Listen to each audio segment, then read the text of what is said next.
রোজা অবস্থায় গুল ব্যবহার করার মাধ্যমে রোজা থাকবে কি থাকবে না? যাদের গুল ব্যবহার করার অভ্যাস হয়েছে তাদের জন্য জানা অত্যন্ত জরুরি।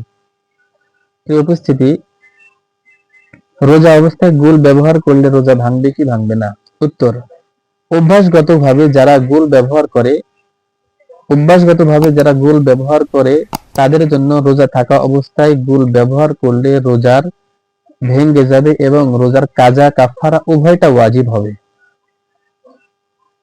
আর যদি অভ্যাসগত না হয়, দাঁতের কোনো উপকারার্থে ব্যবহার করে, তাহলে দেখতে হবে এই গুলের স্বাদ কণ্ঠনালীতে যায় কি যায় না। যদি কণ্ঠনালীতে না যায় তাহলে এই ক্ষেত্রে রোজা ভাঙবে না, আর কণ্ঠনালীতে গেলে রোজা ভেঙে যাবে। গুল ব্যবহার করার মাধ্যমে রোজা ভাঙবে কি ভাঙবে না?